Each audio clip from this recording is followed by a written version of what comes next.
En el día de hoy vamos a dar comienzo al curso que se denomina Visión Judicial de la Constitución y los Tratados Internacionales.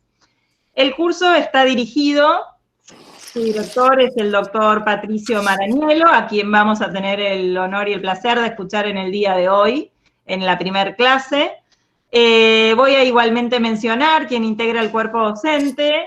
El cuerpo docente está integrado por los doctores Néstor Sagüez, Alberto Lugones, el doctor Maranielo, Andrés Gil Domínguez, Alfredo Guzmán, Sofía Sagüez y Javier Barraza. Como objetivos, este curso nos tiene como un propósito, o como propósito fundamental, desarrollar y profundizar las competencias necesarias para el abordaje, tratamiento y decisión en la función judicial a través de los parámetros constitucionales, para de este modo lograr competencias creativas, participativas y abiertas al cambio en los operadores del correcto y adecuado rol del juez en el siglo XXI que nuestra Constitución nos ha expresado. Estos son los objetivos del que el cuerpo docente ha marcado como lineamientos principales de este curso. Entre los objetivos específicos voy a resaltar establecer relaciones entre la teoría del derecho constitucional y los problemas a los que se enfrentan en el desempeño de su rol los magistrados y funcionarios en la administración de justicia. Comprender la trascendencia de los fallos judiciales en relación a los justiciables, identificar problemas centrales que se derivan en la aplicación del derecho constitucional, y disponer de información específica, constitución, tratados, con jerarquía constitucional, para actuar en el campo de la justicia. Bueno, sin más, entonces voy a presentar en esta ocasión a Patricio Maranielo, un querido amigo y gran jurista, que ha aceptado esta invitación mía a ofrecer este curso a través de la escuela a todos y todas ustedes. El doctor Maranielo es juez federal del juzgado 5 Civil y Comercial de la Capital Federal. Es presidente, a su vez, de la Asociación Argentina de Justicia Constitucional. Es vicepresidente de la Asociación Mundial de Justicia Constitucional y miembro fundador titular. Es miembro titular de la Asociación de Derecho Constitucional Argentina, de la Asociación Colombiana de Derecho Procesal Constitucional, y de la sección de Derecho Constitucional del Instituto de Estudios Legislativos de la Federación Argentina de Colegio de Abogados. En cuanto a su formación profesional, es abogado de la Universidad de Buenos Aires, de la Facultad de Derecho, obviamente, de la Universidad de Buenos Aires, y ha cursado estudios de posgrado en la Universidad Internacional de Andalucía, en la Facultad de Derecho también de la Universidad de Buenos Aires, y en la Universidad de Bolonia. En cuanto a su experiencia docente, es profesor titular de Derecho Constitucional y Teoría del Estado en la Facultad de Derecho de la Universidad de Belgrano. Es profesor titular de Derecho Constitucional 1 y 2 en la Facultad de Humanidades de Ciencias Sociales y Empresariales de la Universidad de Maimónides. Bueno, el currículum es muy extenso, yo simplemente les resalto los puntos principales, creo por lo menos marcar respecto del currículum de Patricio, y sin más, bueno, le voy a ceder entonces la palabra a él, sin dejar de darte expresamente la bienvenida a esta escuela, a esta aula virtual, y bueno, agradeciéndote fundamentalmente la dedicación y el tiempo que le has puesto a este curso y la preparación del mismo. Bueno, muchísimas gracias, Paula. La verdad que es un gran placer estar con todos ustedes y bueno, y dar inicio a un programa que, como bien habías dicho, Paula, ya lo habíamos planificado para hacerlo virtual y estábamos en la duda, hacerlo virtual o no, dejarlo para el año que viene, pero creo que esto es una muy buena oportunidad para empezar a debatir cuestiones constitucionales. Creo que estamos en un momento muy importante de reformas judiciales y de cuestiones de emergencia, nueva jurisprudencia, nuevas vivencias que creo que resulta de interés hurgar un poco sobre cuestiones constitucionales. Y bueno, y antes de iniciar, agradecer, obviamente, la extraordinaria profesionalidad, apego y seriedad de Paula en todo esto. La verdad es es un gran placer siempre estar en todas las actividades que vos has emprendido y que vas a emprender y estarás acompañado por donde vos lo necesites. Agradecer también a todos los docentes, porque la verdad que tuvimos una convocatoria unánime, es decir, una aprobación unánime en todos, es decir, nadie dijo que no podía o puso una excusa, sino todo lo contrario, todos estaban muy contentos en participar. Néstor Sagüez, que no es, también está participando en muy pocas actividades, desde el momento cero dijo, yo quiero estar, así que va a ser el cierre, el gran maestro Sagüez de este curso. Así que bueno, agradecer también entonces a los que van a exponer, al doctor Lugones, al doctor Barraza, Gil Domínguez, Guzmán, y tenemos dos profesores que creo que es interesante también ver una visión comparada de la justicia constitucional, y invitamos a dos importantes referentes de la justicia constitucional, al doctor Alfonso Jaime Lascano, que es de México, profesor de la UNAM y de muchas universidades mexicanas y del mundo, y al doctor Luis Cucarela Galeana, que es un profesor de la Universidad Titular, catedrático de la Universidad de Valencia, de España, que bueno, juntos igual son grandes amigos y hemos compartido muchas actividades juntos, pero me parece que en las temáticas que estuvimos analizando, me parece que ellos dos son los indicados para conversar con ustedes y también tener una visión tanto comparada como la visión convencional, como se le denomina ahora, de la justicia constitucional. Bueno, entonces ya con los agradecimientos del caso, así que bueno, bienvenidos. Yo voy a tener dos clases con ustedes, vamos a tener esta clase y la del próximo jueves de 17 a 18:30. Vemos igualmente, de todos modos, si ustedes en algún momento de la charla ustedes quieren preguntar algo, no hay problema, ustedes levanta la mano cuando estaba hablando Paula también estaba tratando de inspeccionar, ¿cuál es? El Meet, ¿no? Este es Meet, Patricio. Claro, sí, el Meet, claro, estaba tratando de, creo porque cada uno... Era Zoom, claro, porque... Estamos en la diplomatura. Sí, claro, porque viste que siempre tiene sus cositas para ubicarla. Recién ubiqué el chat, así que ya por lo menos tengo el chat puesto. Claro. Tengo algunas, no tengo toda la gente que está, pero por lo menos algunos ya están en primer plano. Claro. No te interrumpo después, pero sí, es un buen punto lo que decís, digamos, para el que quiera hacer alguna pregunta, alguna aclaración o algún concepto, lo puede introducir en el chat y en todo caso, en el momento que Patricio lo vea pertinente, lo toma, para que no se pierda, porque por ahí a veces uno espera, claro. y se olvida. Entonces, claro, si lo van volcando así, no hay ningún problema, salvo que vos quieras que directamente cada uno puede habilitar su micrófono y preguntar, pero eso lo dispones vos. No, sí, si alguien quiere tomar la palabra y comentar algo, sí, no hay problema, puede hacerlo. Siempre teniendo en cuenta la cantidad de gente y el tiempo que tenemos, ¿no? Pero obviamente que está bueno también el debate porque hace también a la reciprocidad esta, ¿no? De esto que es la idea, ¿no? De tener una reciprocidad con ustedes también, y bueno, y escucharnos también resulta de mucho interés. Así que bueno, me parece muy bien el tema de la participación. Si ustedes quieren también, al final también podemos dejar unos minutos, si es que ustedes dicen, bueno, lo dejamos para el final, se la anotan la pregunta y dicen, bueno, vamos al final y lo conversamos al final. Así que no hay ningún inconveniente. Bueno, vamos a empezar el día de hoy, la clase que tuvimos programado. Resulta sumamente interesante lo que hace a mí, ¿no? Esto de investigar cosas que muchas veces no se investiga, pero resulta de tanto interés que quizás esclarece cosas que nosotros teníamos como ¿y por qué ocurren ciertas cosas o cuál es el justificativo de otras cosas? Entonces, empecé a investigar algo que a mí me pareció interesante y atractivo saber, que es el NOS de los movimientos constitucionales. ¿Para qué nos sirve el NOS? Primero, el NOS ¿qué es el nos? Vamos a empezar por ahí. Un amigo mío me dijo, vos investigaste el nos de las constituciones, ya podés investigar, estás preparado para investigar cualquier cosa, ¿no? Porque es algo muy específico, pero que resulta de mucho interés, porque fíjense ustedes, como para empezar a dar definiciones, el nos obviamente es una palabra latina que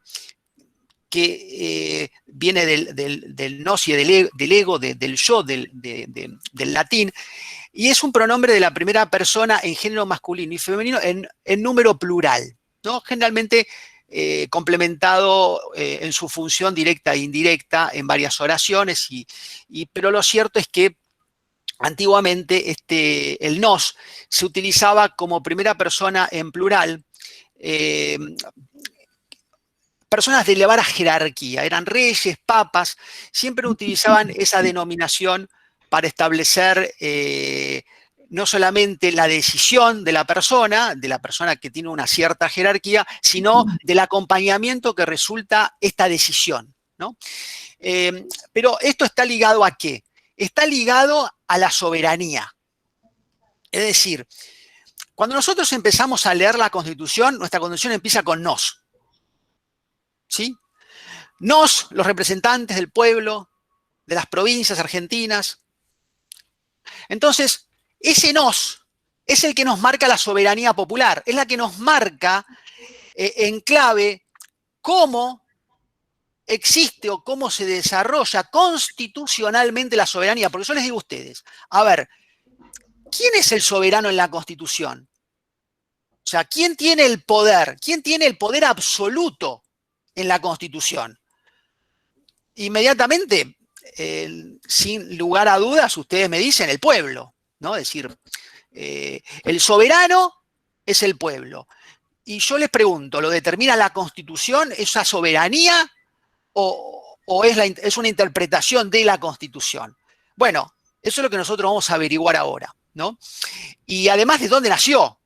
¿Cómo surgió en nuestra Constitución? ¿Y cuál es el valor que ostenta la soberanía en la Constitución? Es decir, no podemos hablar de influencia de la Constitución en las decisiones judiciales si no sabemos, por lo pronto, en modo inicial, quién es el soberano. El soberano es el que maneja todo lo que es la creación, modificación y objetivos de un programa.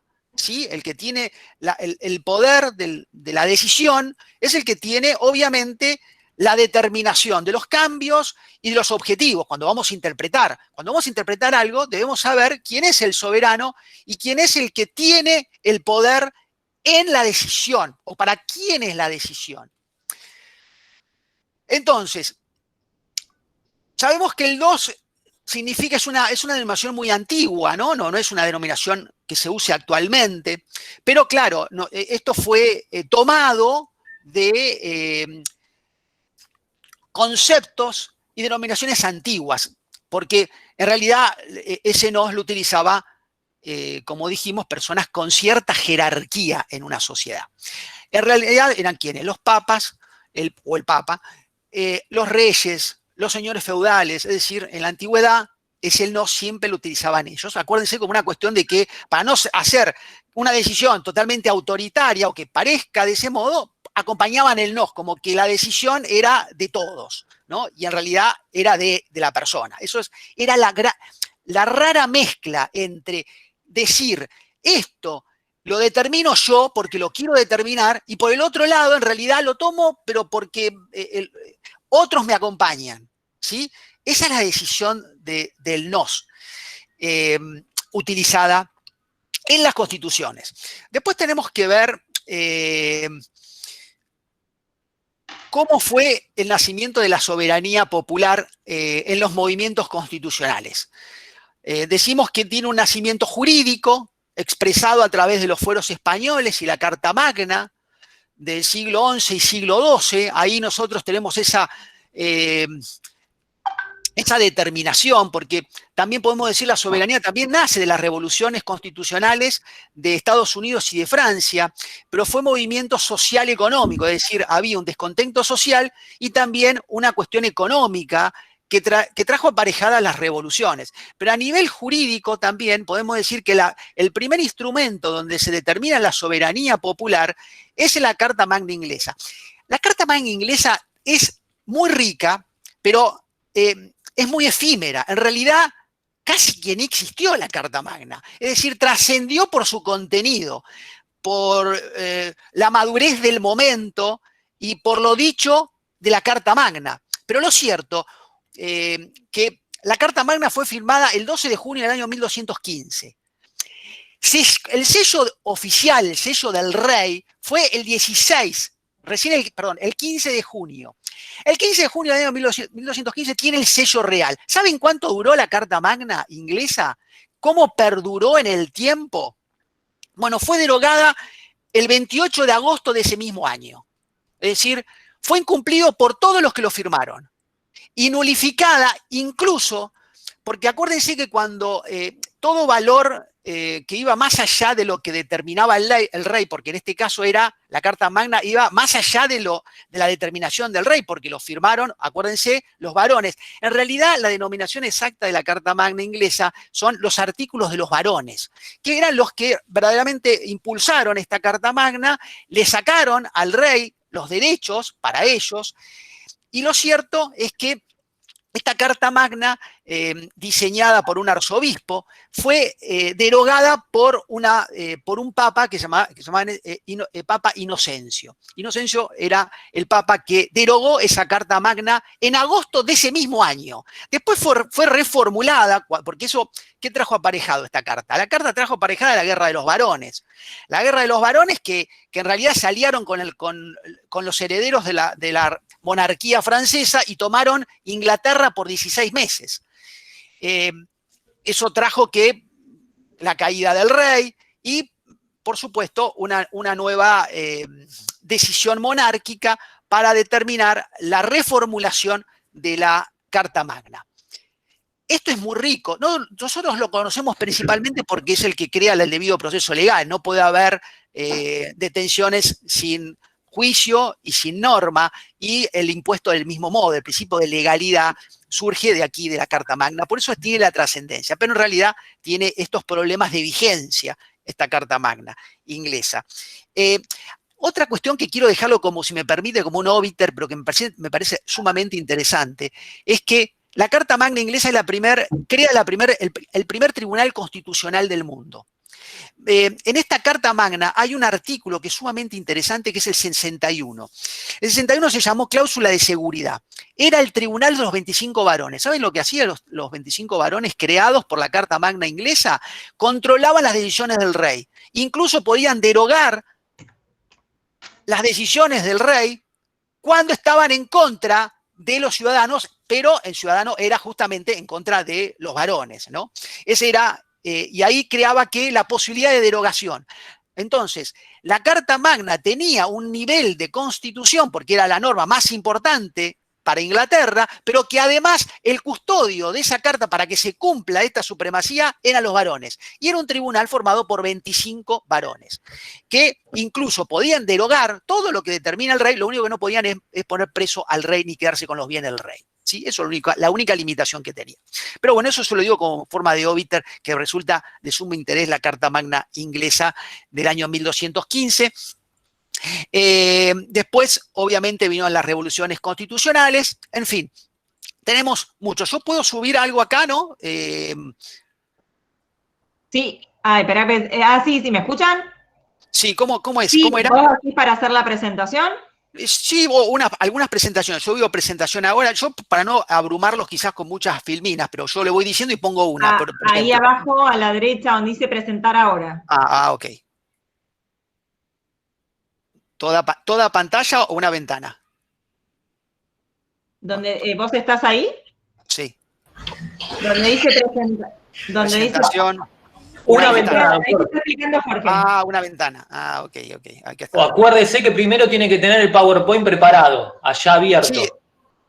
Abierto, ok. Entonces, cuando usted pone una ventana, se le van a aparecer varios cuadraditos, entre ellos el PowerPoint. Elija el PowerPoint y ponga a presentar ahora. Hay que especializarse en muchas cosas ahora. Ok, sí, perfectamente. A ver, ahí Eh, ahí yo lo tengo en la pantalla, no se lo dejo ahí. Si usted lo tiene en la pantalla, entre de vuelta a la plataforma, ponga presentar ahora, una ventana y dele al cuadradito del PowerPoint. Ah, ok. Ah, ahí la veo. A ver si sale. ¿Ahí la ven? Espere que demora, unos segunditos hasta que la plataforma... Ahí se ve, Patricio, ahí estamos. Ok, bárbaro. Bueno, Genial. ahora usted lo que no nos va a ver más a nosotros, así que no se ponga nervioso. Usted le va a hablar a su PowerPoint, pero nosotros lo estamos escuchando. Sí, sí. ¿No? Eso es lo extraño de este PowerPoint, por eso mucho no me gusta, porque es claro, estoy hablando ahora y en este momento le estoy hablando al PowerPoint. Igual se puede Sí, hacer ver a la gente y el PowerPoint, pero si le explico eso se va a embatatar y prefiero que no. No, está bien, perfecto. Ahí está perfecto. Bueno, entonces. Si quiere ver el PowerPoint, poner fijar pantalla y ve el PowerPoint y lo escucha usted. Cuando digo y dejar de compartir, ahí se va la pantalla y vuelvo, ¿no? Y vuelve toda la normalidad. Perfecto. Bueno, ¿sí? Bueno. Acá ¿qué tenemos? Entonces, lo que tenemos que saber es, a través del análisis del NOS que dijimos, es que vamos a ver cómo es la soberanía popular, cómo nosotros como ciudadanos, qué poder tenemos en la Constitución, qué poder nos dio la Constitución argentina a nosotros el pueblo, ¿no? A nosotros los ciudadanos de este país. A ver, hay 4 modalidades. O sea, la Constitución no dio una soberanía de acuerdo a todas las modalidades, sino la dio en 4 modos diferentes. Hay un modo de constitución con soberanía popular, una constitución sin soberanía popular, una constitución con soberanía popular limitada o representativa y una constitución con soberanía estatal. A ver, para ustedes, ¿cuál sería la Argentina?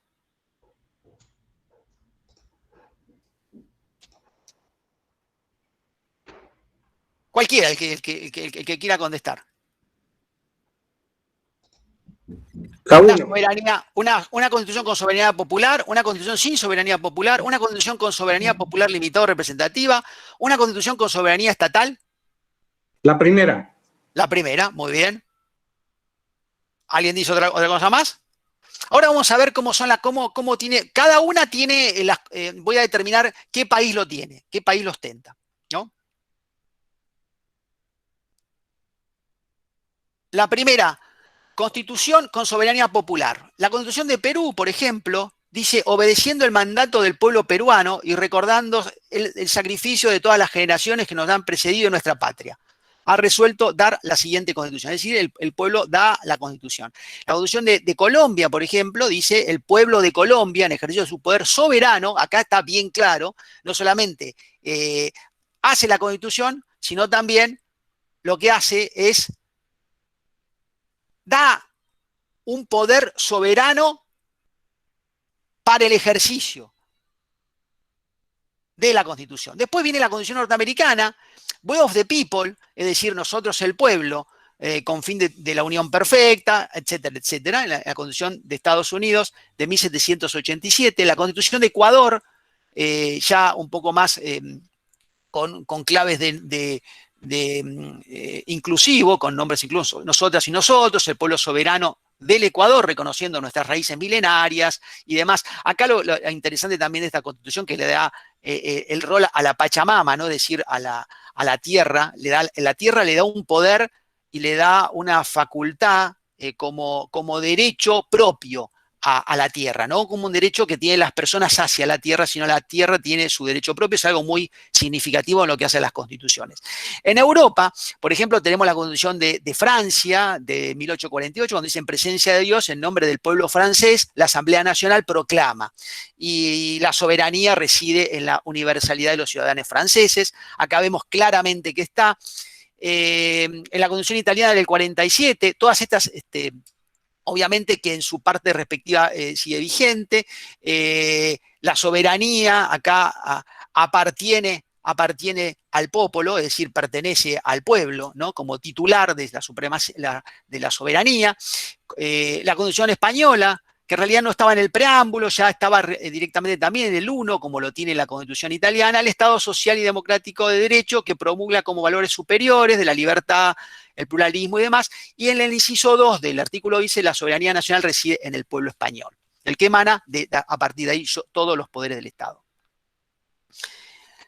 La Constitución sin soberanía popular, obviamente que la que mencionamos, que la Carta Magna Inglesa del año 1215, porque obviamente acá no existía ni siquiera el pueblo, sino solamente había los varones, los arzobispos y el rey, es decir, había pocas partes, no había sido una constitución para el pueblo, ¿no? Con soberanía estatal, la Constitución de Chile establece que la soberanía reside esencialmente en la nación, es decir, la soberanía es la nación, no es un ciudadano o los ciudadanos, sino es la nación la soberana, es la constitución política de una organización política como Estado, ese es el soberano. Y su ejercicio, a partir del ejercicio del Estado, la realiza el pueblo a través del plebiscito y las elecciones periódicas. En Uruguay, dice, la soberanía de toda su plenitud existe radicalmente en la nación, a la que le compete el derecho exclusivo de establecer sus leyes. Fíjense ustedes que acá sería como una soberanía estatal. Ahora bien, vamos a la nuestra.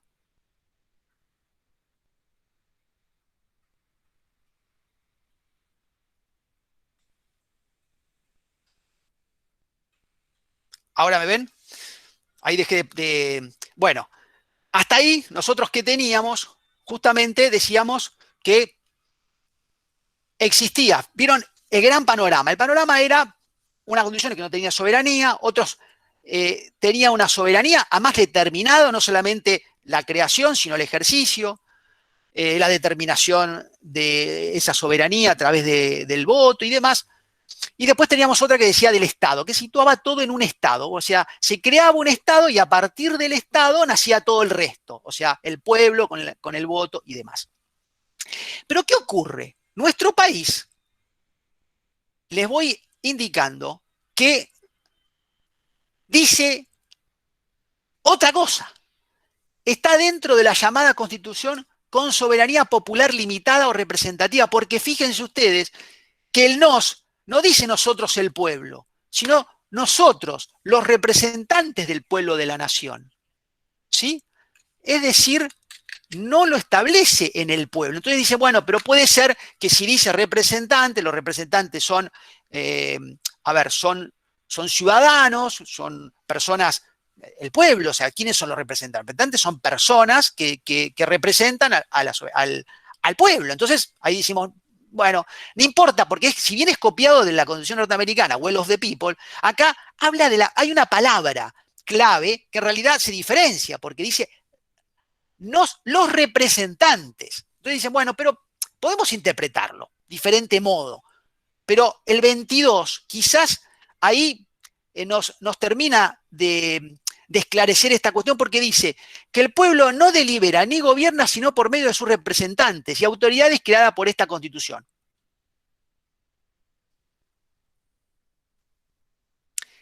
Es decir, esta palabra representante en realidad no es una palabra azarosa, que la pusieron porque no sabían cómo era la traducción exacta de la Constitución norteamericana de Will of the People, sino en realidad lo pusieron porque querían que el pueblo se manifieste a través de sus representantes, sin ejercer la soberanía propia. Es decir, nuestra soberanía es representativa, no es soberana. El pueblo no es soberano, según la Constitución del año 1853/60. Porque podemos decir que no, pero el 22 es más que claro. Fíjense, dicen, el pueblo no delibera ni gobierna. O sea, creo que esta limitación es muy clara en el 22. Y lo hace por medio de sus representantes y autoridades creadas por ella. Entonces, lo que me llamó la atención, les digo, perdón, la Constitución norteamericana, que es copia de la nuestra, no dice eso. Entonces, qué sé yo, fue un problema. Bueno, pero ya me parecía raro, parece raro, porque el 22 dice algo muy fuerte. O sea, limita absolutamente la soberanía el 22. Entonces, ¿de dónde surgió entonces esto? ¿Surgió verdaderamente de la Constitución norteamericana? ¿O Gorostiaga, Benjamín Gorostiaga, que fue el miembro informante y el que escribió el esbozo de la Constitución argentina, escribió esto, sabiendas de lo que estaba escribiendo y cuál era la fuente? Bueno, ¿saben cuál era la fuente? No era la Constitución norteamericana, no era absolutamente nada de lo que uno puede pensar. La fuente está en la Declaración de Derechos del Hombre y Ciudadano francés del 2 de diciembre de 1789. Esa Declaración de Derechos, que constaba de un preámbulo y de 17 artículos, establece justamente en su preámbulo los representantes del pueblo francés constituido en convención nacional. Fíjense ustedes que acá sí que podemos decir, hay una similitud cuando habla de representantes. Imaginemos que la Declaración de Derechos del Hombre y Ciudadano, es decir, una declaración sumamente importante para la época. Entonces decimos, bueno, pero ¿y el 22? El 22 lo podemos interpretar del 3, porque dice, el principio de toda soberanía reside en la nación y ningún ciudadano ni corporación puede ejercer autoridad alguna que no mane precisamente de ella. El 3 es el 22 nuestro. O sea, esa es la fuente. La fuente del 22 y la fuente del preámbulo. La Declaración francesa. ¿Qué ocurrió? Hasta el día de hoy, año 2020, eso no se ha modificado. Pero se han olvidado que en Francia esto produjo, imagínense ustedes, cuando el pueblo quería derecho, lo estaba limitando por su representante. ¿Esto qué produjo? Más problemas que soluciones. Esta declaración, en ese aspecto, fomentó una nueva revuelta del pueblo francés. De hecho, llamó a que esta declaración sea desarrollada una nueva Declaración de Derechos del Hombre y Ciudadano del 23 de junio de 1793, que deroga la declaración anterior. Y en esta declaración dice el pueblo francés. Y el 3 no existe más, y lo encontramos en el 25 de esta declaración. Y dice, la soberanía reside en el pueblo, que es indivisible e imprescriptible.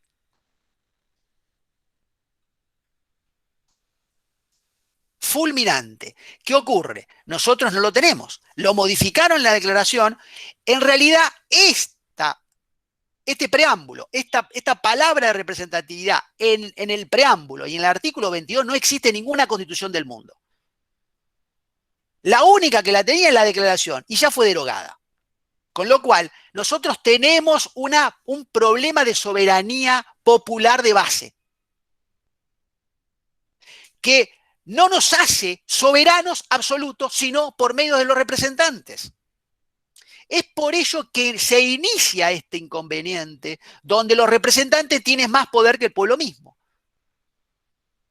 Pero no lo digo yo, lo dice la Constitución.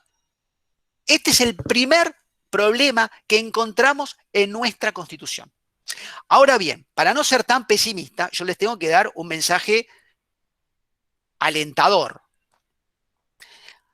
¿Qué mensaje les puedo dar? Bueno, son dos caminos que yo he trazado para establecer parámetros que nosotros podemos utilizar, pero como soberanos, y salidos de la misma Constitución.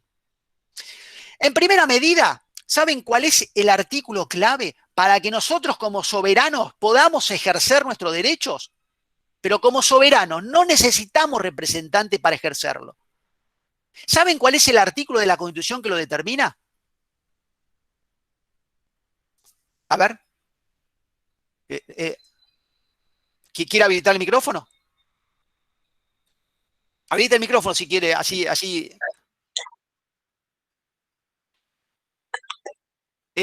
José González Nora, ¿no? ¿Me quería hablar?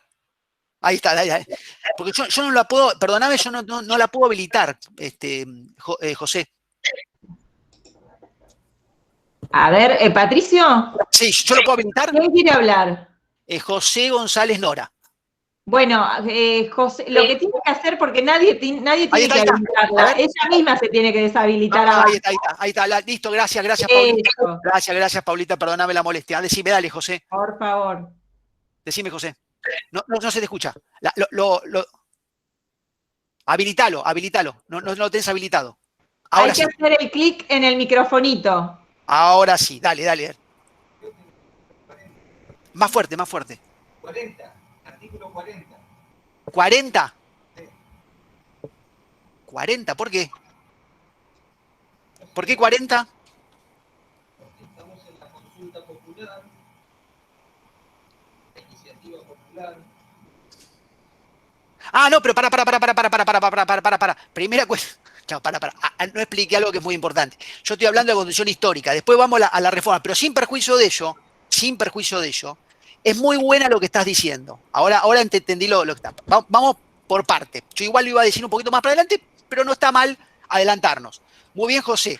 ¿Qué pasa con esto? Acá hay otro secreto. ¿Qué ocurre? Acá estamos hablando de, como bien señala José, de dos artículos. El 39 y el 40. Iniciativa popular y consulta popular. ¿Correcto? Eso es lo que quería decir José. José decía, no, a ver, en la Constitución dice que yo soy soberano porque me permite a mí hacer una iniciativa popular sin participación política.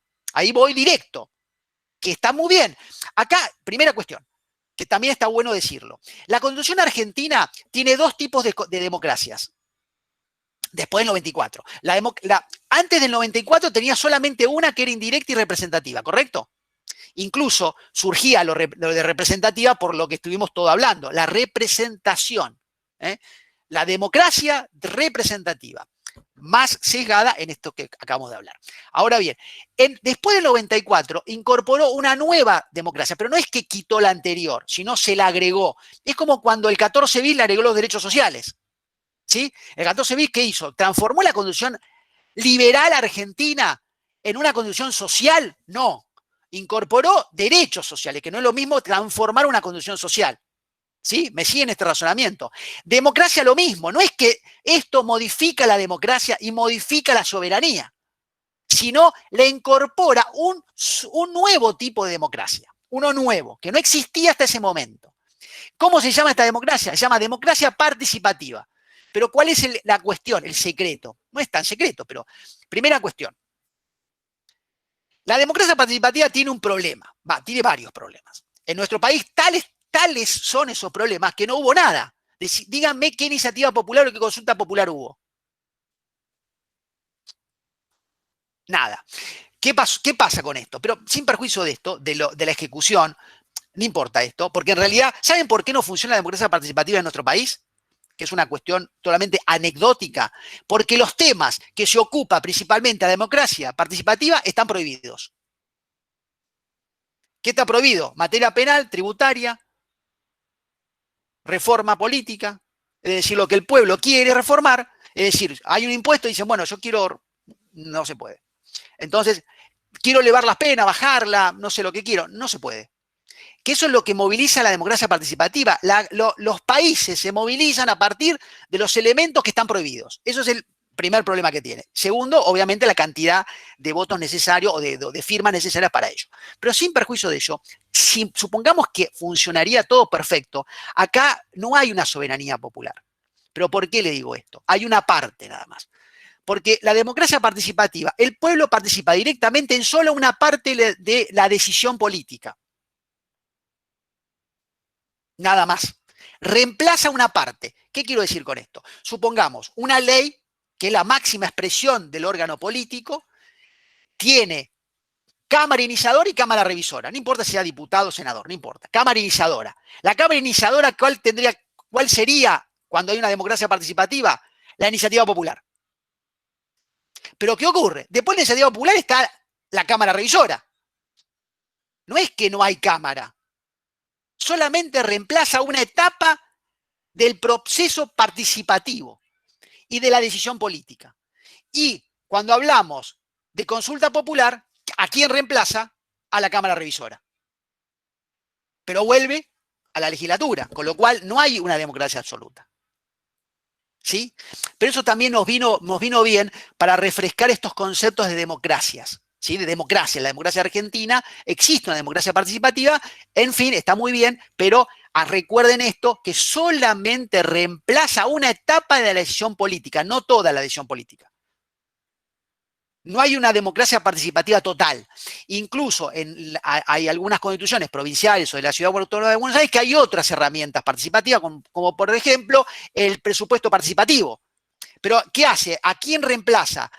Y reemplaza a cada poder del Estado cuando toma la determinación de los planes de ese año, en qué se va a gastar.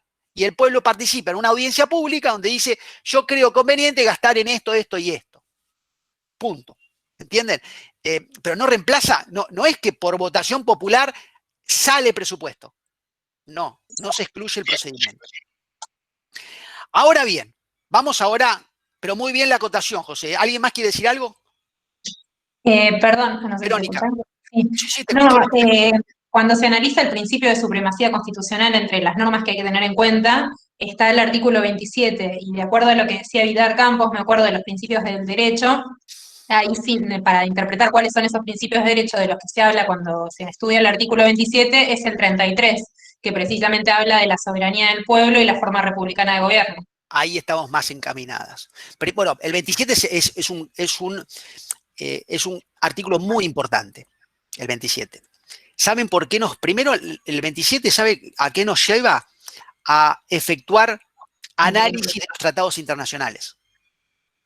Porque hace una cláusula que, bueno, en realidad podríamos denominarla que Rosati lo llama la cláusula argentina, ¿no? Es decir, que es muy anecdótico porque establece que los tratados internacionales no deben confrontar con los principios de derecho público establecidos en esta Constitución, ¿no? Eso está muy bien, el 27, en ese aspecto está sumamente interesante.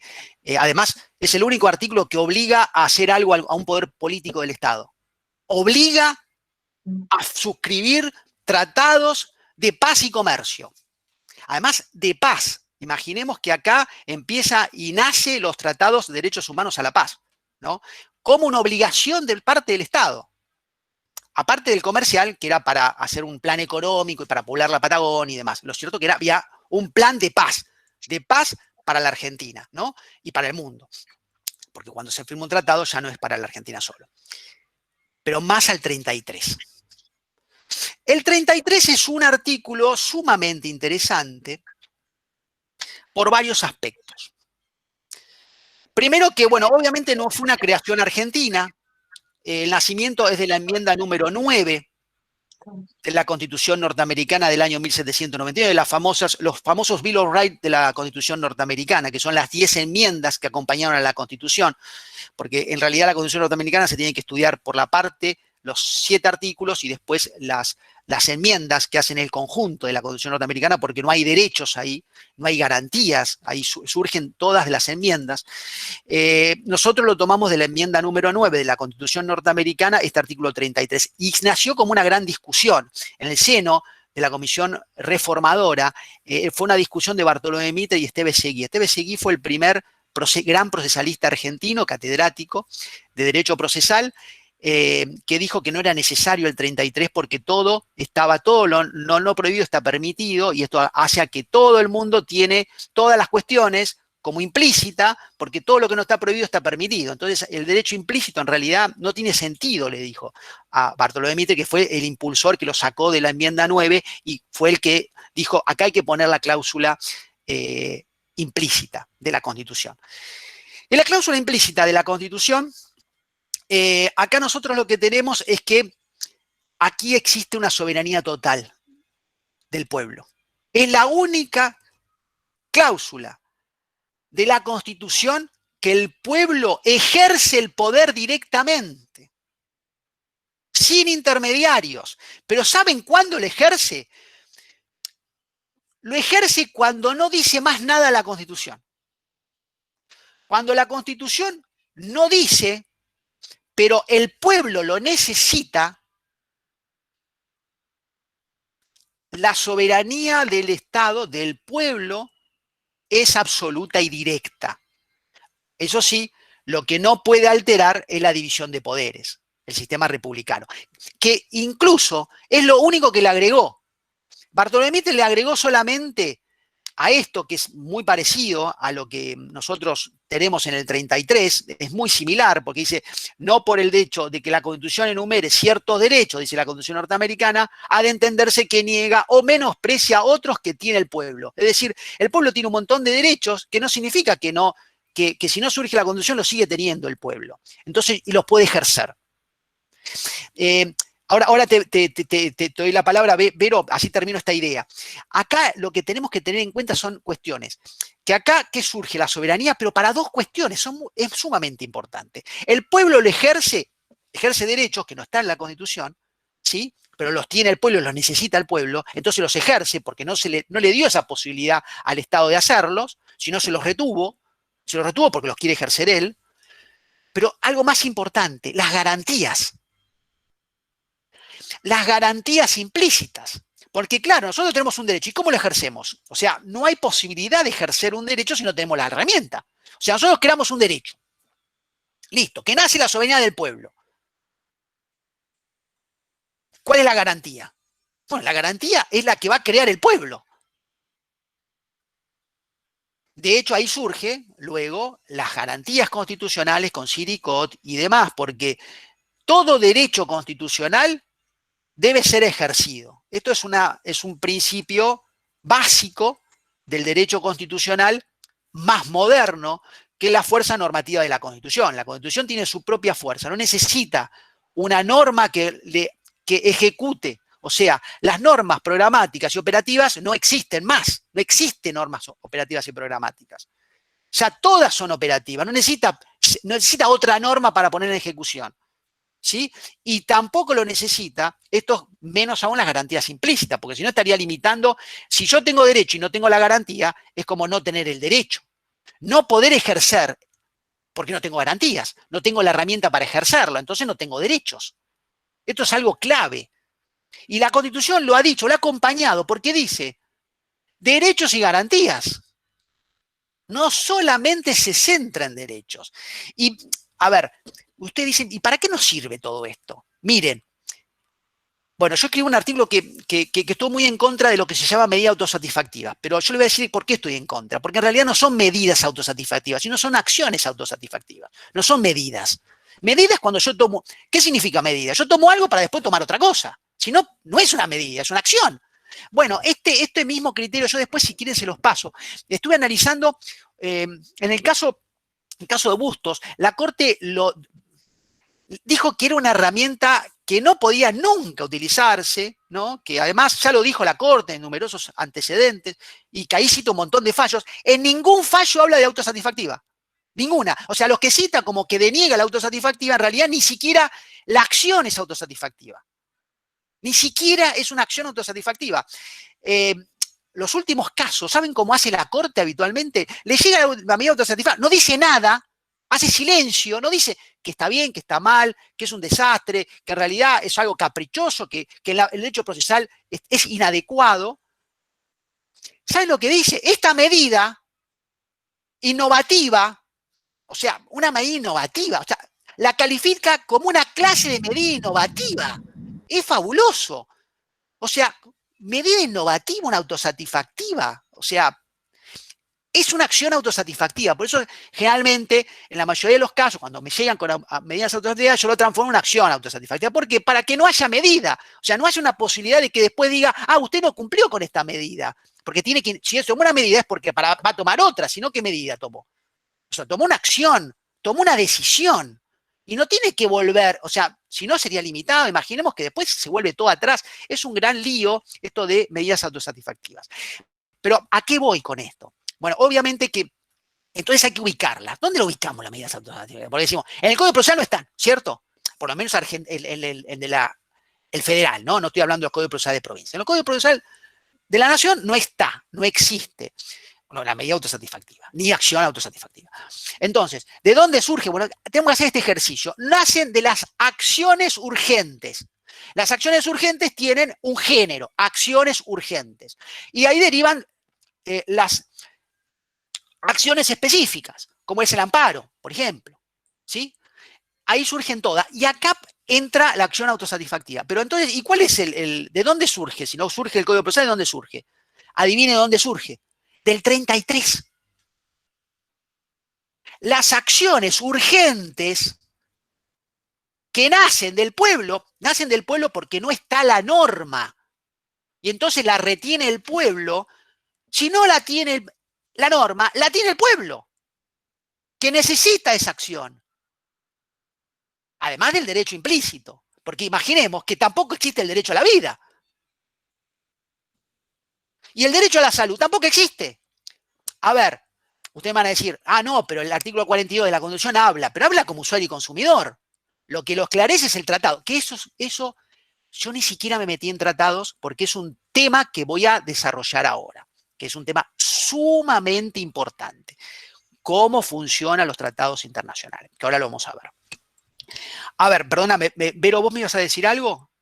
Digo Vero porque dice Vero, perdóname que yo sea así, te denomine Vero. No, dice Vero, yo leo lo que pensé que decía mi nombre de apellido completo. No, Verónica, lo tengo de cuando di clase, por eso no. No, Verónica, no sos vos, es Verónica Zapata y Cart. Perdóname, Verónica, es otra Verónica, otra. Por eso yo iba a decir, creo que lo doy clase también para acá. No, dice Verónica. Ahí está claro, Verónica, está todo el nombre. Acá no hay problema. Zapata y Cart. Sí, te escuchamos. Vos ibas a preguntar algo, ibas a decir algo.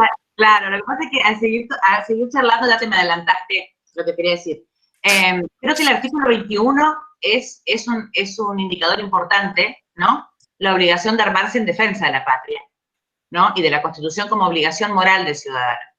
Por eso digo que la interpretación de la Constitución tiene que ir desde el preámbulo hacia abajo y no, digamos, resulta ocioso después automáticamente el 22, ¿no? Aclarando que el pueblo no delibera ni gobierna sino a través de representantes. Claro, sí. Es una linda herramienta, sí, por supuesto. El 21, armarse en defensa, sí, está muy bien. Además, después, acordemos que la Constitución, después, artículo 37, 36, perdón, ya habla también de otras cuestiones, ¿no? Pero sí, está muy bien eso, claro, en defensa, porque es el soberano el que defiende a su propio Estado, ¿no? A su propio Estado, ¿no? Esa obligación como una obligación moral. ¿No? Exactamente. Sí, y el proceso monetario. No, claro, está muy bien porque hace reflexionar en que en realidad la defensa de un Estado la tiene como soberano el pueblo, no los poderes constituidos, porque también los poderes constituidos ya sabemos lo que puede ocurrir en América. Todo lo que puede ocurrir, ocurre. Todo lo que podría ocurrir, ocurre, ¿no? Claro, no se puede interpretar cada artículo como un compartimiento estanco. Sí, ¿no? Una interpretación extensiva. Por eso que empezamos con 2 artículos y después seguimos con el 33, porque dijimos, no, a ver, ¿cómo estamos acá? No, vayamos al 33, que creo que está muy interesante esta interpretación, porque además es una herramienta muy valiosa, por eso yo la menciono. La menciono no solamente para decirle, a ver, la soberanía del pueblo la tenemos en varias formas, en varios modos, sino esta es una herramienta que quizás muy pocas veces se utiliza, porque hoy, claro, ¿qué ocurre hoy? ¿Por qué? Antes se utilizaba más el 33, vamos a ser claros, el 33 se utilizaba muchísimo, pero claro, hoy como hay una proliferación de regulaciones de derechos, ¿por qué? Porque tenemos el anclaje de los tratados internacionales. Entonces, eso nos permite a nosotros que cualquier derecho, nosotros vamos a encontrar un tratado que lo ubique, que lo desarrolle, que lo efectúe. Con lo cual, quizás este artículo 33 de derechos implícitos, quizás hoy por hoy no está tan utilizado, pero lo podemos utilizar de todos modos, pero creo que también es algo muy interesante para utilizarlo como garantía, ¿no? Como cuando no tengamos un recurso determinado, pero lo necesitemos, cuando no tengamos una acción determinada, pero la necesitemos, es decir, para efectivizar y llevar a la práctica derechos. Eso es lo más importante de todo esto. Perdóname, Gracias. ¿ibas a decir algo más? No, está perfecto. ¿Era eso? Bueno, bárbaro, muy bien por esta apreciación del 21, me parece sumamente importante porque hace a la autodefensa del pueblo. Bueno, muy bien. Ahora, lo que tenemos es, obviamente, lo que dijimos, después del año 94, que tenemos los tratados internacionales. Yo después, ojo, yo voy a profundizar todo el tema de tratados, pero lo cierto es que acá solamente voy a mencionar, ustedes saben que los tratados internacionales tienen una jerarquía constitucional, ciertos tratados internacionales. Pero como para complementar y decir, bueno, ahora, después del 94, con la incorporación de los tratados internacionales con jerarquía constitucional, hay esta posibilidad de esta soberanía sigue siendo solamente subsidiaria e implícita, sino porque tenemos los tratados internacionales que nos pueden ayudar a determinar que la soberanía está en el pueblo. Por ejemplo, el artículo 21, el inciso 3 de la Declaración Universal de Derechos Humanos, firmada en París en el año 1948, habla que la voluntad del pueblo es la base de la autoridad del poder público. ¿Sí? Eso es lo que nos hace justamente decir, bueno, ya con un tratado internacional que tiene jerarquía constitucional, ¿sí? Está estableciendo que la soberanía reside en el pueblo y además es la voluntad de los poderes del Estado, es la voluntad del pueblo, ¿sí? Es decir, el pueblo va a ir controlando las determinaciones de los poderes políticos, con lo cual eso resulta sumamente importante en ese aspecto. Yo creo que con esto es una cuestión que, como para iniciar la cuestión, el debate, nosotros acá ya vimos cómo es la soberanía, qué nos dice porque este curso es la visión judicial de la Constitución, o sea, nosotros cómo vemos en nuestra función diaria la Constitución, cómo vamos a ir tomando la Constitución para nuestra tarea diaria. Y yo creo que empezar por la soberanía o cómo es la función del pueblo me parece sumamente importante y además establecer qué mecanismos tiene a través de las democracias, que José muy bien se había interpretado, que Verónica también interpretó el 27, que también me dio pie para después hablar un poco de los tratados de paz, que son los derechos de paz y son los derechos humanos, que ya estaba pensándose, porque es una cláusula de Alberdi, esta la creó Alberdi el 27. El 27 lo creó por una cuestión económica, pero también dijo de la paz del mundo, o sea, la paz del mundo en derechos humanos. Imaginemos que en el año 1852 se estaba hablando de esto. Obviamente que ahora es muy común, pero por eso es tan brillante Alberdi, por eso se recuerda en todo el mundo cuestiones o pensamientos de Alberdi, porque hablaba de cuestiones que después por muchos años se fueron desarrollando. Muy bien. Vamos ahora a hablar sobre esto que dijimos, tratados internacionales. Yo voy a hacer un estudio en estos minutos, porque me está quedando 40 minutos más o menos, ¿no? No, menos me está quedando. No. ¿Saben que todavía no puedo cambiar la hora de la hora? ¿Vos sabés que la computadora no hay forma de que yo la cambie? Me marca 17:53 y no la puedo modificar, viniendo lo técnico. Entonces me pierdo con esto, pero es 18:07, con lo cual me quedan 23 minutos, ¿sí? Y no se me duerman, por favor, no se me vayan, porque viene la parte más linda. Esto, ¿viste? Como los programas que dice, ahora viene lo mejor, ahora vienen los premios, ¿viste? Bueno, para atrapar a la gente, al público. No se me vayan, ahora sí viene lo mejor. Bueno, a ver, vamos a esto. Vamos a tratar de terminarlo ya y hablarlo en estos 23 minutos que me quedan. Si querés, me vas diciendo, Paula, cuando queda 5 minutos, 2 minutos, ya para ir redondeando. Quédate tranquilo, tenés media hora, tranquilo. Entre media hora estamos bien. Dale, fantástico. Te robé yo 5 minutos largos al principio. No, pero está perfecto. Bueno, vamos a determinar. En primera medida tenemos que decir cuáles son los elementos de un Estado de Derecho constitucional. Sabemos que, a ver, el Estado de Derecho, ¿qué significa? El Estado de Derecho significa que el Estado no puede hacer nada, no puede tomar ninguna determinación si no es a través de una norma jurídica. Esa es la definición más rápida, más sencilla de Estado de Derecho. Es que el Estado no puede tomar ninguna determinación si no es a través de una norma jurídica. Eso se llama Estado de Derecho. Ahora bien, claro, norma jurídica significa que el Estado, cualquier poder del Estado, va a tomar una determinación, pero no por su propia voluntad, sino tomando elementos de otro poder. Por eso es que dice norma jurídica, porque generalmente el poder político toma decisiones porque hay una ley que lo está determinando, hay una doctrina, hay una jurisprudencia. Ahora bien, el Estado de Derecho Constitucional, que le ha agregado a todo esto, claro, le dijo, bueno, no, la norma jurídica, obvio, el Estado no puede tomar ninguna determinación si no es a través de una norma. Muy bien, pero la norma jurídica que va a tomar usted como Estado tiene que tener como base la Constitución. O sea, no puede ir más allá de lo que determina la Constitución, porque la Constitución es nacimiento y base del sistema jurídico. Entonces, acá, ¿qué se creó? ¿Qué se modificó con las constituciones, con las revoluciones constitucionales y las constituciones de Estados Unidos de 1787 y la Constitución francesa de 1791? Acuérdense que nosotros hicimos una gran mezcla en esto, porque tomamos un sistema orgánico de organización política de Estados Unidos y los derechos los tomamos en ese momento, los derechos de la Declaración de Derecho francés y además de la Constitución francesa. Con lo cual los derechos ya más se fueron, ya hasta desde ese inicio, los derechos se fueron como trasladando a Europa más que a América. ¿Sí? Por eso nosotros tenemos una organización del Poder Judicial a semejanza de Estados Unidos, porque tiene circuito, distrito y corte a nivel federal. Es lo mismo, no tiene Cámara de Casación. Pero ¿dónde sacamos la casación? La casación la sacamos de Francia, con lo cual ya hay un engendro que no existe en Estados Unidos. Pero lo cierto es que el sistema normativo, las ciencias jurídicas que involucran la decisión judicial, que es el sistema del civil law, no es el common law.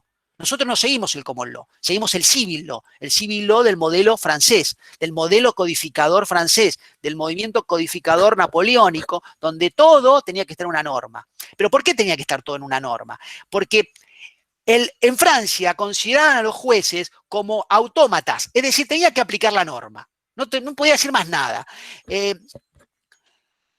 La norma tenía que ser aplicada como un nomenclador enorme. ¿Vieron como esos médicos que tienen todas las recetas y todos los medicamentos para cada enfermedad? Bueno, ¿qué le tiene que poner? Bueno, el nomenclador, y ahí iba y le aplicaba. Ese es civil law. Entonces, por eso es codificado, claro, porque si necesita, imaginemos que no puede decir nada, se decía, bueno, en Robespierre decía que los jueces eran la bouche de la loi, eran la voz de la ley. O sea, imaginemos, es la voz de la ley, nada más, no podía interpretar nada. Entonces, claro, nosotros seguimos eso con movimientos codificadores, con una organización política del sistema norteamericano, y después vamos a ver un control de constitucionalidad sumamente interesante en la Argentina. Pero lo cierto es que vamos a hablar de esto. Entonces, ¿qué pasó? Claro, se transformó el Estado de Derecho y ya los estados, ¿qué debían hacer?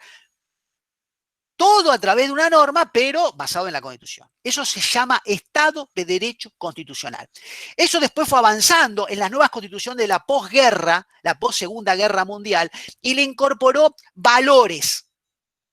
Es decir, la Constitución, no como una Constitución orgánica, sino una Constitución de valores. Y por eso le agregó social, demócrata. Y hay muchas constituciones que dicen esta Constitución es social, es democrática. Con lo cual, ahora podemos situarnos en algún lugar, decimos, hoy estamos ante un Estado de Derecho Constitucional Social.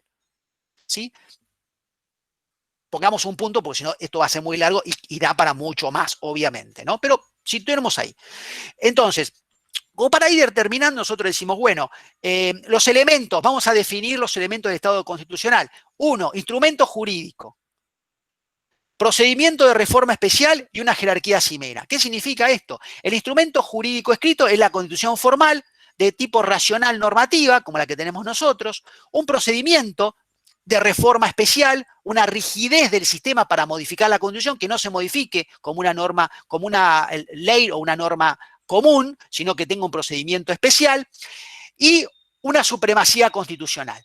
Es decir, el Estado de Derecho Constitucional también busca una herramienta para que la Constitución sea suprema a todas las restantes Tuvo un antecedente en Oliver Cromwell, que fue un rol protector del año 1653, que creó el llamado instrumento de gobierno, donde dos de sus cláusulas establecen una nulidad de toda ley que se oponga a dicho instrumento. También tenemos el caso Bonham, además de 1600, que establecía esto. Pero lo cierto es que nosotros tenemos que verificar esto. Entonces decimos, bueno, ¿cómo podemos situarnos en esto?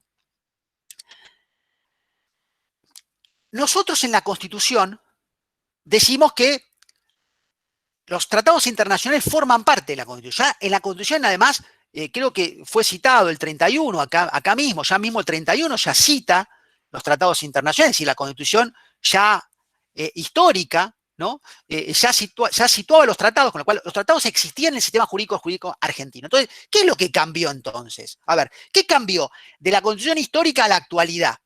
Bueno, cambió algo inicial, porque generalmente, ¿cómo se llama esto? Esto se llama ¿a qué? A que directamente se tome el resultado final, que es la supremacía, pero en realidad la supremacía es la última instancia, porque la primera instancia son las fuentes. Vidar Campos, cuando habla de esto, dice, acá no hay un problema cuando se creó la reforma, que Vidar Campos vivía en ese momento, escribió un tomo, que era la Reforma Constitucional, que habló sobre la reforma, y ahí decía, a ver, acá no hay un problema, primero, no es un problema normativo, es un problema de fuentes, primera cuestión. Y tenía razón, hay una cuestión de fuentes inicial para dilucidar. ¿Qué significa esto? Primero, fuentes, ¿qué es? Fuentes es lo que yo utilizo para decidir. La fuente, ¿de dónde? Yo voy a tomar una decisión, sea cual fuere. Bueno, me nutro de fuentes, ¿sí? Las fuentes son los elementos que voy a tomar y que voy a tener en cuenta para la decisión, para decidir, ¿sí? Entonces, los tratados internacionales, ¿cómo se puede determinar a nivel de análisis de fuentes? Bueno, hay 4 etapas, las voy a decir rápidamente. Hay una etapa dualista, hay una etapa monista, hay una etapa coordinadora y hay una etapa de diálogo de fuentes. La etapa dualista está situada, voy a situar algunos autores nada más, Tripel y Ancilotti, que hablaba del dualismo. Los monistas, los típicos monistas, muy conocidos por ustedes, Kelsen y Wenzel. La coordinadora es Charles Rousseau, hablaba de la cuestión de fuentes a nivel de coordinación. Y después del diálogo de fuentes de Eric James. Tripel fue uno de los primeros que hablaron, claro, el tratado internacional, ¿qué pasó? El tratado internacional siempre fue considerado como base la costumbre, ¿sí? La costumbre internacional era la regulación internacional. Después, claro, se normativizó todo y se empezó a establecer tratados escritos. Carl Tripel, miren el año que estoy hablando, de 1899, hay un libro de Derecho Internacional, Derecho Interno, donde Carl Tripel dice, en realidad dentro de los dualistas es el más radical, porque dice que cuando no solo se desarrolla sus ideas en las diferencias que existen entre ambos derechos, él considera que hay un derecho interno y un derecho internacional totalmente separados, y solamente tiene eficacia el derecho internacional si lo recepciona la norma interna, con lo cual, igual que Ancilotti, habla de 2 bloques, por eso se llama el sistema de fuentes dualista, porque hay 2 bloques normativos, uno es el derecho internacional y el otro el derecho interno, ¿sí? Hay 2 bloques. Ancilotti, podemos determinar que si bien habla también de lo mismo, pero también establece que dice que, bueno, que el derecho internacional tiene fuentes diferentes al interno, sujetos obligados son diferentes y el ámbito de aplicación es diferente. Hay un libro del año 1905 donde habla de todo esto en el derecho internacional y la jurisdicción interna. Pero lo cierto es que este es el comienzo. Imaginemos que esto es el comienzo, este es el inicio, ¿no? Se inició de este modo. Siempre se inició por un sistema de fuentes, que el Tratado Internacional era fuente sobre la cuestión dualista. Es decir, Tratado Internacional por un lado, Tratado derecho interno por el otro. Claro, y este sistema dualista, ¿qué decía? ¿Cómo se unía el derecho internacional al derecho interno? Y a través de una ley, porque es así, actualmente es así. O sea, ¿cómo se aprueba? ¿Cómo se determina un tratado en la República Argentina a través de una ley? ¿Sí? ¿Ustedes ven? Ley. Bueno, perfecto. ¿Es una ley? Y bueno, entonces, ¿el tratado qué es? No es tratado, es una ley. Entonces, si es ley, ¿qué ocurre? Dentro de la llamada fuentes internas, que es el bloque interno, eso es una ley. Entonces, si es una ley, tiene la misma jerarquía que una ley. Es una ley, con lo cual una ley anterior deroga una posterior, una especial, a una general, etcétera, etcétera, etcétera. Es el juego de interpretación de leyes, porque es ley. Para ellos es una ley y además requiere no solamente la ley y la aprobación, sino otra ley que vaya ejecutando todo lo que está determinado en el tratado. Porque si no, no se aplica, porque son dos bloques diferentes. ¿Sí? Esto la Argentina lo dijo en el año 1948 con el caso Merquímica. Acá dijo, en realidad, el caso Merquímica, no sé si ustedes lo recuerdan, pero dijo, era un caso donde la Argentina, a días antes de la rendición alemana, de la Segunda Guerra Mundial, le declara la guerra. Entonces declara la guerra, ¿pero por qué? Por una cuestión estratégica económica. ¿Qué hizo? Le declaró la guerra y se expropió todas las patentes medicinales y todas las empresas farmacéuticas. Entonces, ¿qué hizo? Claro, Merck Química, una empresa alemana, dijo, no, a ver, ustedes me están diciendo, me están expropiando todo y en realidad no están cumpliendo la Constitución. No están cumpliendo la Constitución, ¿por qué? Y porque la Constitución dice que toda expropiación debe ser indemnizada y hay un derecho de propiedad. Entonces la Corte dijo, acá vamos a esclarecer esta situación. Y dijo que en tiempos de paz es dualista. Acá imaginemos que está aplicando el sistema de fuente dualista. En tiempos de paz es dualista, lo que dijimos cómo es el sistema dualista. Pero en tiempos de guerra es monista con preeminencia del derecho internacional. O sea, brillante. ¿Por qué? Porque se adelantó a la época, porque dice, la primacía es del derecho internacional. Claro, pero ¿para qué lo utilizó? Para decir, el tratado de guerra, la declaración de guerra y el tratado de paz está por encima de las normas internas, con lo cual dijo, en tiempos de guerra, la Constitución está por debajo y está por encima el orden jurídico internacional. En tiempos de paz no, en tiempos normales somos dualistas. Esta interpretación de Merck Química surgió a lo largo de todos los años hasta llegar al año 1992. ¿Y cuál es el límite que marcó la gran diferencia en nuestro sistema jurídico argentino? Fue en el año 1992. Hay un caso, tomo 315, página 1492, caso Ekmejian contra Sofovich. Acá determinó el quiebre del sistema dualista para transformarse en un sistema de fuentes monistas. Entonces, ¿qué quiere decir el sistema de fuentes monistas? Que los tratados internacionales, una vez aprobados, son tratados internacionales. Es un instrumento jurídico nuevo que se incorpora al sistema jurídico interno, pero no se incorpora con una cuestión de validez normativa, sino la validez internacional. Y acá, claro, disparan todos los conceptos. Validez jurídica interna, validez jurídica internacional. Vigencia interna, vigencia internacional.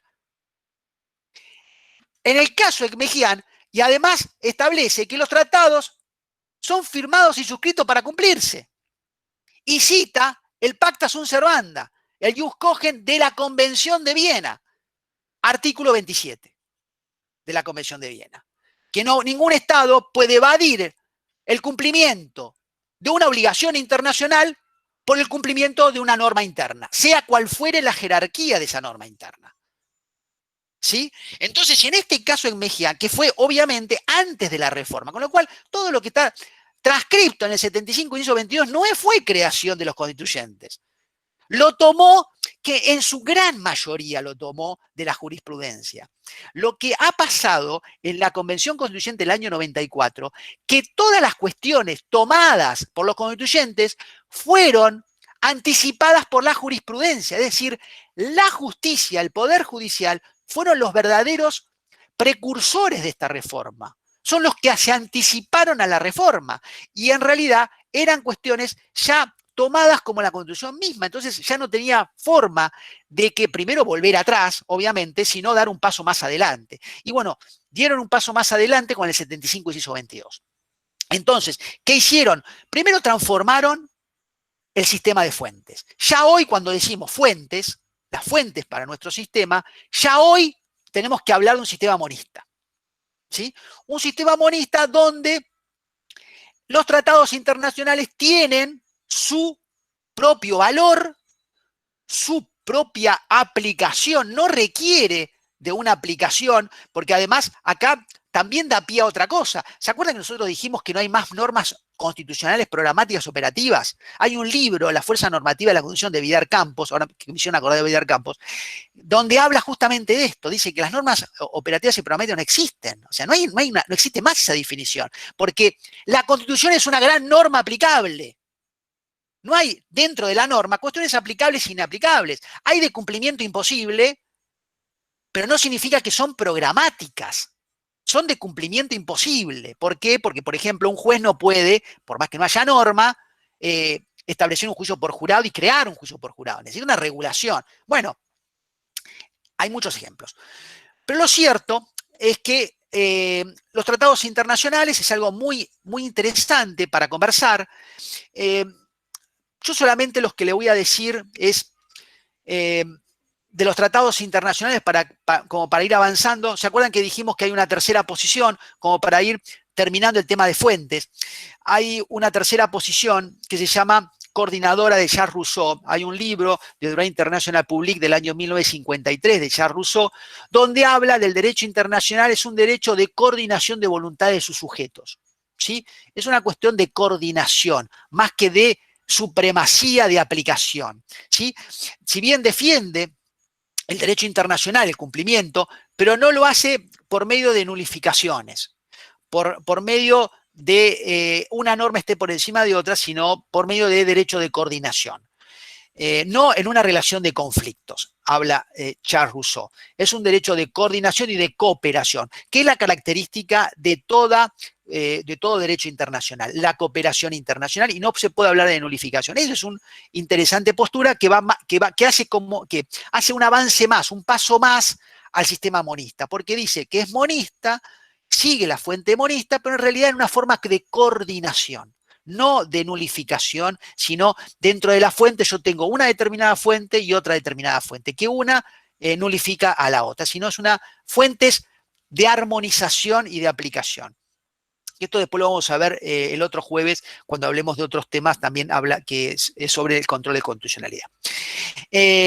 Después, por último, habla de, que es lo más reciente, de la cuarta posición del diálogo de fuentes. Es decir, se trata de aplicar simultáneamente y coherentemente, coordinadamente, todas las fuentes, el derecho internacional y el derecho interno, pero a través del diálogo. Cuando hay una divergencia, cuando hay una anomalía, lo que se debe efectuar es justamente esta cuestión de el diálogo de fuentes. Diálogo de fuentes, ustedes lo han escuchado mucho, y usted dice, pero ¿cómo? ¿Diálogo de fuentes o diálogo de poderes? No, es diálogo de fuentes, porque entre el derecho internacional y el derecho interno, los operadores de esos dos derechos, los que van a hacer es determinar cómo van a ir confluyendo en decisiones uniformes y ecuánimes en cada caso particulares que se puedan suscitar en los estados.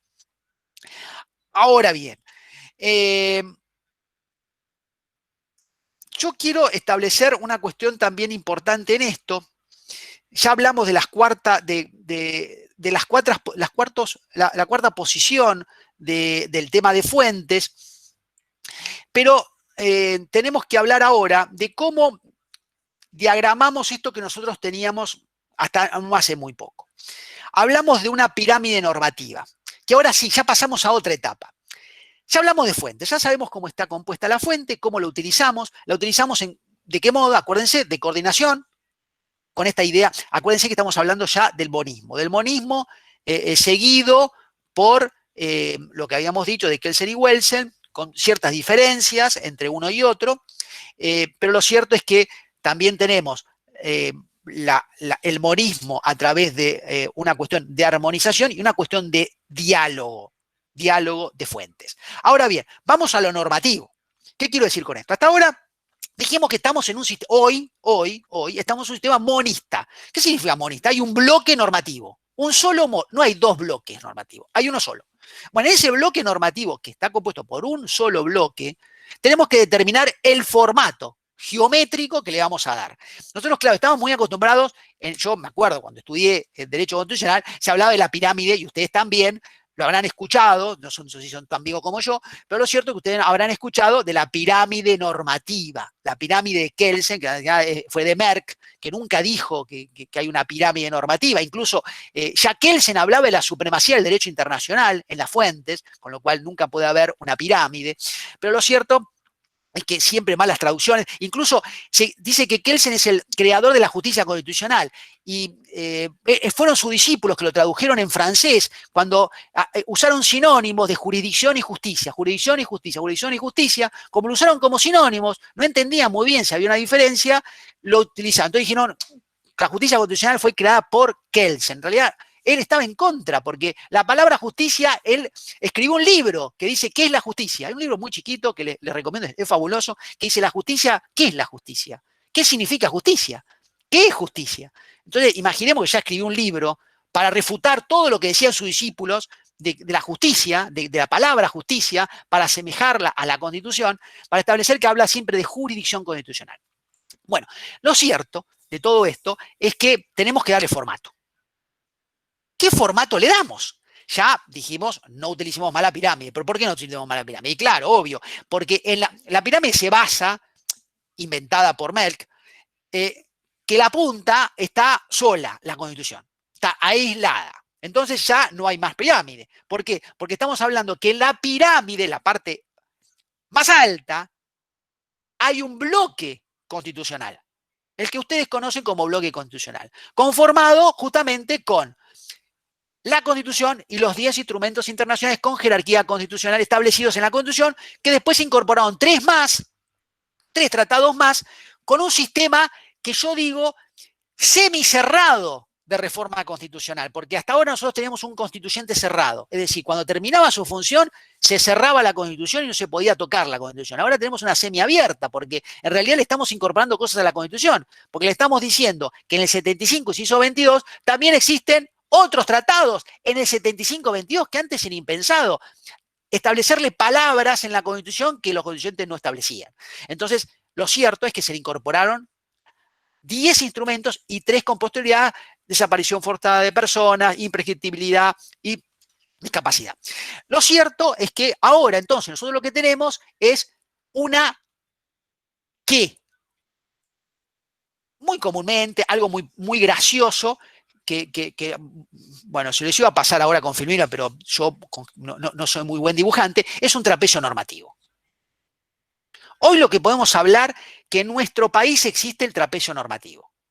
El trapecio normativo conformado por un bloque constitucional, una constitución nacional y 13 instrumentos internacionales con jerarquía constitucional. Decimos 10 porque en realidad el protocolo facultativo que habla el 75-22, algunos dicen que no es tratado internacional porque es protocolo facultativo y otros dicen que sí es tratado internacional porque requiere de una aprobación especial y está dentro de lo dicho por la Convención de Viena, pero es una discusión que no lleva a ninguna parte, solamente numérica. Lo es cierto que podemos decir 13 o 14, que está perfectamente bien. Ahora bien, ya sabemos, ahora sí hablamos del formato, ahora sí hablamos de problemas de supremacía. Los problemas de supremacía, ¿a qué se deben? Y ya estamos, ahora sí estamos en la hora. Se deben a esta cuestión primordial.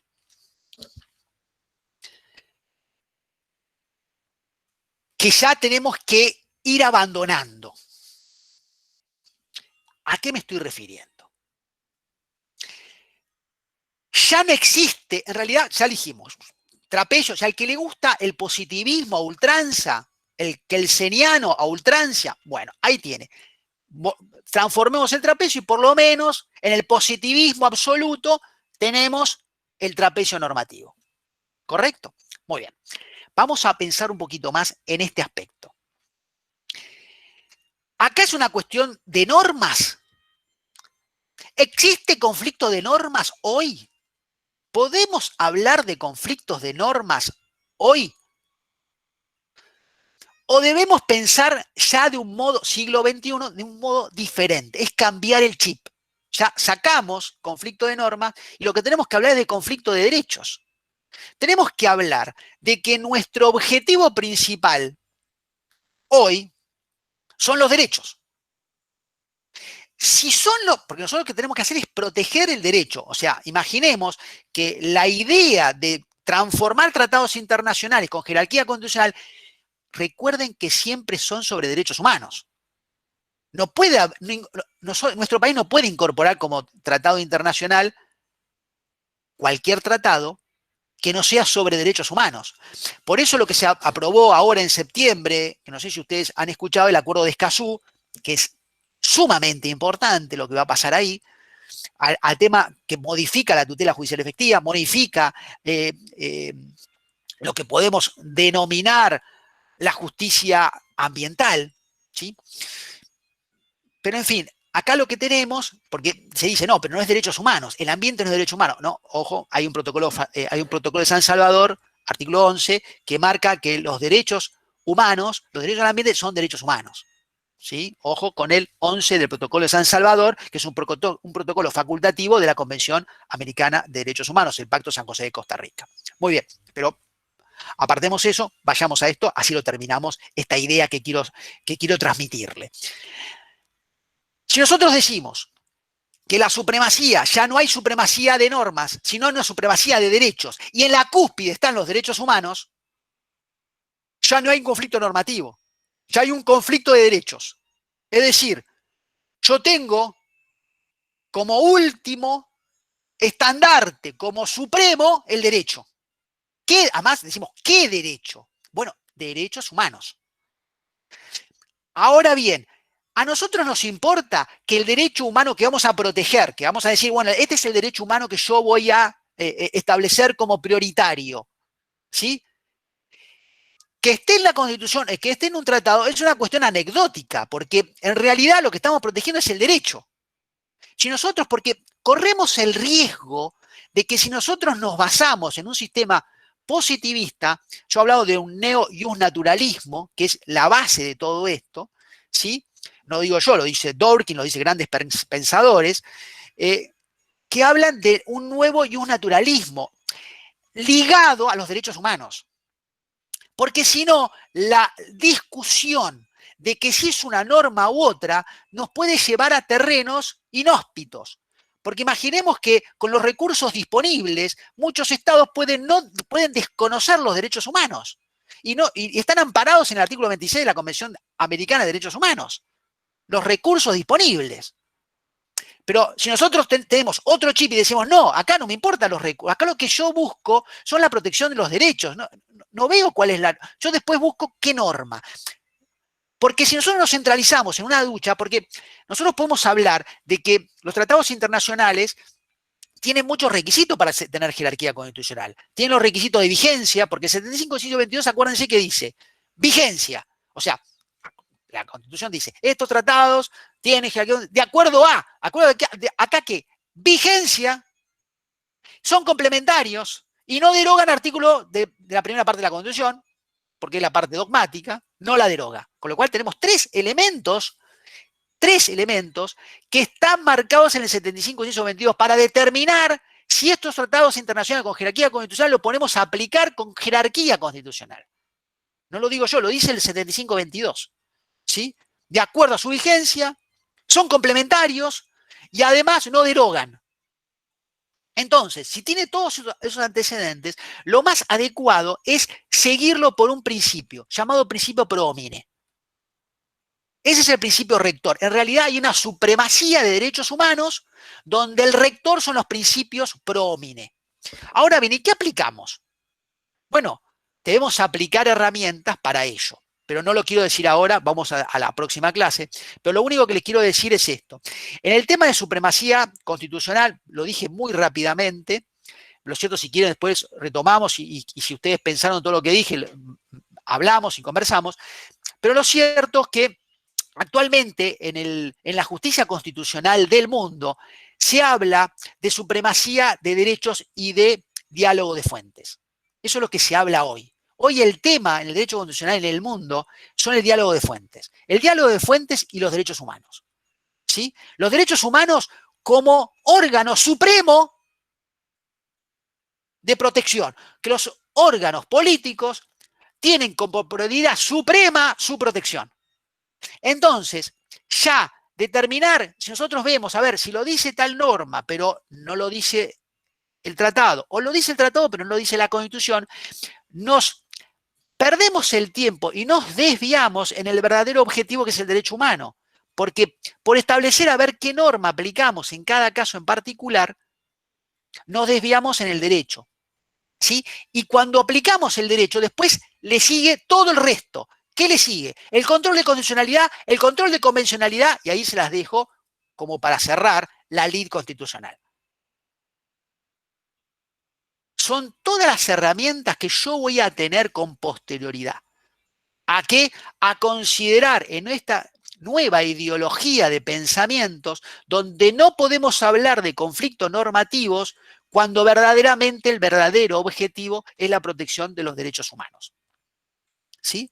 No hablando de un naturalismo académico, sino de un naturalismo práctico y aplicable. Y después, eso se los dejo porque así seguimos, ¿no? Como la parte 2 de la serie. Vamos a ver cómo lo hacemos, ¿sí? Vamos a ver qué herramientas tenemos, vamos a ver cuáles son los métodos que utilizamos. Pero lo cierto es que en esta etapa de esta clase, le quiero dejar esto, donde los verdaderos problemas de los tratados internacionales eran a través de las fuentes, que ya dijimos cómo lo fuimos solucionando, y a través de los conflictos normativos. Los conflictos normativos trazados a través de la transformación de la pirámide normativa en trapecios normativos, ¿sí? Para después, ahora sí, meternos en una nueva ideología de la justicia constitucional y de la visión constitucional de nuestra Constitución, ¿sí? Bueno, ya me excedí unos minutos, le pido disculpas, pero bueno, han sido muy amables, muy gentiles, no sé si quieren decir algo más, pero Paula. Acá estoy. Excelente, Patricio. No los torturo más. Excelente, Patricio, la verdad que una primera clase de lujo, creo que, bueno, de hecho, fíjate que nadie se durmió, no te quedes tranquilo. Nadie se durmió, no se escuchó. Nada. No, muy bien, muy bien. Además estaba muy atento, me tiraron así artículos muy precisos, estuvo muy bueno, me gustó. Sí, por eso te digo, ni que ver ahora la próxima clase, porque lo que venimos la próxima clase, vamos a ver cómo seguimos, qué herramientas tomamos, cómo utilizamos esto, porque esto es por ahora es teoría. Vamos a ver cómo aplicamos en la práctica esto. ¿Que tenemos una herramienta para aplicarla? ¿Tenemos una metodología? ¿Tenemos un sistema? Hay sistema. Hay método, hay todo como para que nosotros lo charlemos. ¿Sí? Muy bien. Acá no sé si hay varios comentarios de Verónica. Hola, Verónica, ¿cómo estás allá en Posadas? Ah, muy bien, Posadas. Posadas, tenemos de muchos lados, pero bueno, Verónica es una colega de Posadas, muy querida, amiga. Muy bien, muchos saludos. Si has tomado allí a las 18:23 hay una pregunta, no sé si la has leído. No, vos sabés que ya cuando empecé ya... Por eso te digo. Soy como, te lo comento. Como los caballos de los sulkis, ¿viste? Te lo comento. No puedo derivarme. A ver, dale.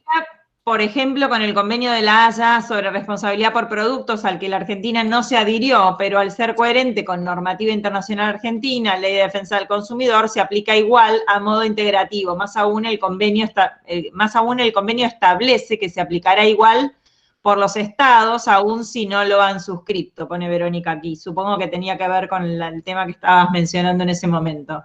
Ah, bueno, es interesante. Bueno, quizás está bueno porque mañana voy a dar una charla en un congreso de Derecho Ambiental.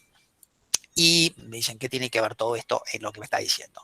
Bueno, el tema es el Acuerdo de Escazú. El Acuerdo de Escazú es algo para como para pensar. Yo le digo esto nada más. Le digo para, después esto si querés, después lo ampliamos, no quiero extenderme mucho. Pero lo cierto es algo muy... miren esto, Acuerdo de Escazú lo aprobó la Argentina, ¿no? Lo aprobó Argentina, ya salió, ya está aprobado, Cámara de Senadores, Cámara de Diputados, ya está aprobado. Ya va a salir ley, todo perfecto. Pero ¿qué ocurre? No tiene vigencia internacional. Le falta... Porque para tener... vigencia en realidad es regional, porque es de la OEA, ¿no?